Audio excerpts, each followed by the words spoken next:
jungle.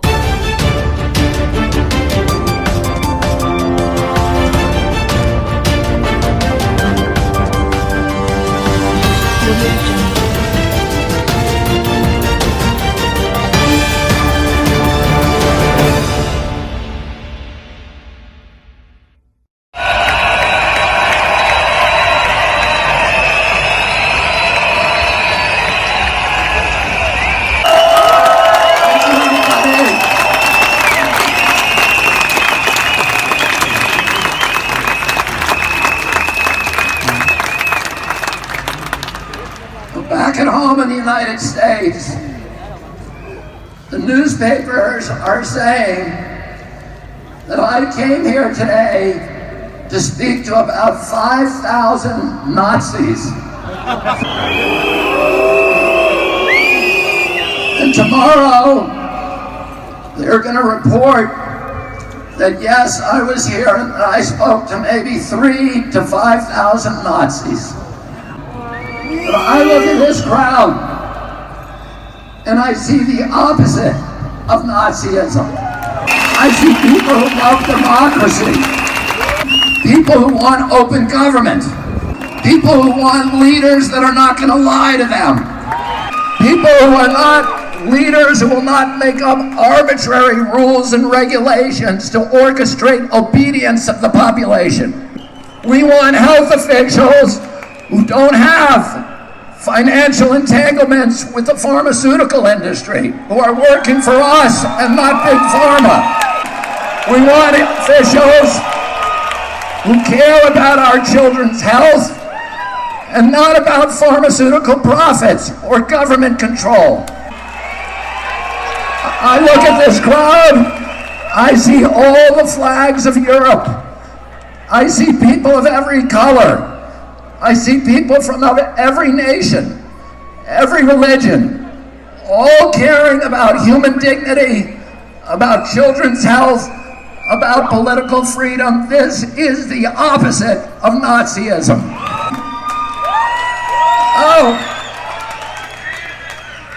Governments love pandemics.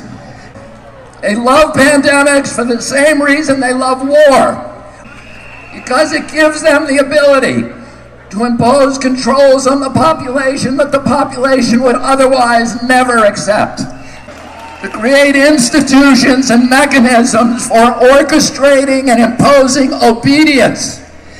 Now I'll tell you something, it's a mystery to me that all of these big important people like Bill Gates and Tony Fauci have been planning and thinking about this pandemic for decades, planning it so that we would all be safe when the pandemic finally came. And yet, now that it's here, they don't seem to know what they're talking about. They seem to be making it up as they go along. They're inventing numbers. They cannot tell you what the case fatality rate for COVID is. That's basic. They cannot give us a PCR test that actually works. They have to change the definition of COVID on the death certificates constantly to make it look more and more dangerous. The one thing that they're good at is pumping up fear.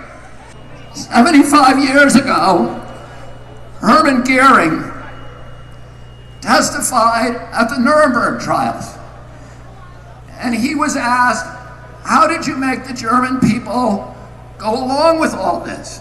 And he said, it's an easy thing. It's not anything to do with Nazism. It has to do with human nature. You can do this in a Nazi regime, you can do it in a socialist regime, you can do it in a communist regime, you can do it in a monarchy and a democracy. The only thing a government needs to make people into slaves is fear. And if you can figure out something to make them scared, you can get them to do anything that you want.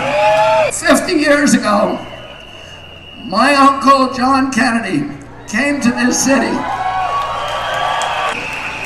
He came here to Berlin because Berlin was the front line against global totalitarianism.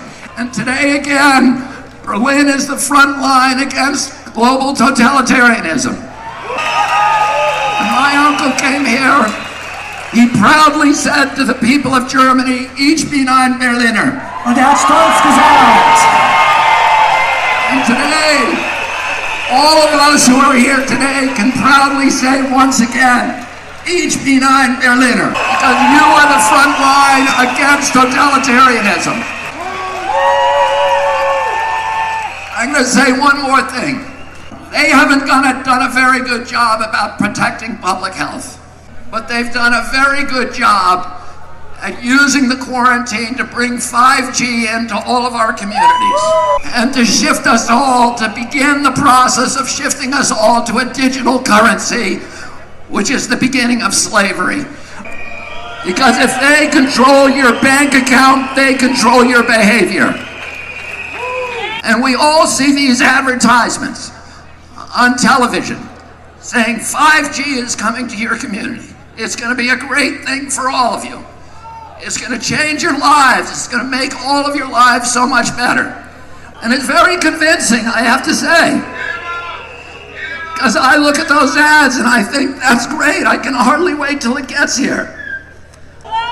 And then, because I'm going to be able to download a video game in 6 seconds instead of 16 seconds. Yeah. And is that why they're spending $5 trillion on 5G? No. The reason is for surveillance and data harvesting. It's not for you and me. It's for Bill Gates. It's for Jeffrey Zuckerberg. And it's for Bezos and all of the other billionaires. Bill Gates says that his satellite fleet will be able to look at every square inch of the planet 24 hours a day. But that's only the beginning. He also will be able to follow you on all of your smart devices through biometric facial recognition, through your GPS. You think that Alexis is working for you. No. She isn't working for you. She's working for Bill Gates, spying on you. And the pandemic is a crisis of convenience for the elites who are dictating these policies. It gives them the ability to obliterate the middle class, to destroy the institutions of democracy, to shift all of our wealth from all of us to a handful of billionaires, to make themselves rich by impoverishing the rest of us.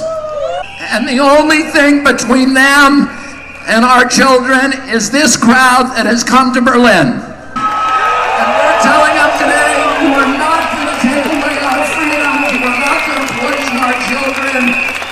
We are going to demand our democracy back. Thank you all very much for fighting. Wir rufen euch zu, ihr bekommt unsere Freiheit nicht, ihr bekommt unsere Kinder nicht und wir retten unsere Demokratie. Vielen, vielen Dank. Thank you, sir, so much. Thank you.